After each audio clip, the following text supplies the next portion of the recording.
Welcome back. Christmas is just 2 days away, and Michelle Steele is live at Jerry Cosby's, one of Manhattan's legendary sporting goods stores, to give us some ideas on just what you could get the sports enthusiast who's got it all, but we're paying more, Michelle. Yeah, that's right, Margaret. And, I heard that you're not done with your Christmas shopping yet. So if you know anyone, that can fit like a Timothy Mozgov-sized New York Knicks jersey, this is actually the one that they will be wearing on Christmas Day against the Bulls. New York on the front, a little snowflake there on the back.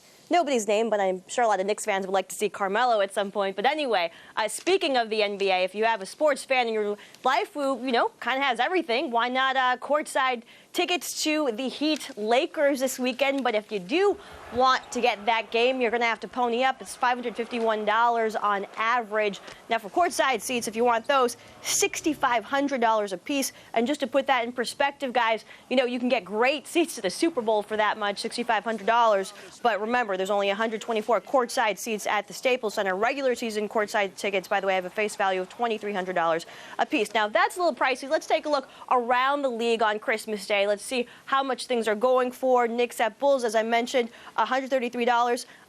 Bulls at Knicks. Celtics at the Magic, $142. Cowboys, Cardinals, the most expensive, actually, Christmas Day game for sports, $172 on average, according to StubHub. Now, if you want to save a little bit, the West Coast games will be cheaper. Blazers at Warriors, check that out, just $55. Now, if watching the basketball game isn't enough for you as a sports fan, there's also pricey adult fantasy basketball camps. Check this out. Coach K's got one over the summer, $10,000 a piece to be coached by him for 4 days. Or if you're a Yankees fan, they've got a 6-day fantasy camp in Tampa where you play with former Yankee players, $4,900 a pop. And for the golfer in your life, check this out, 8 rounds of golf in New Zealand. The best courses there, $15,000 a golfer. And by the way, Margaret, if Bloomberg wants to send me, for instance, to try out any one of these things, very happy to oblige.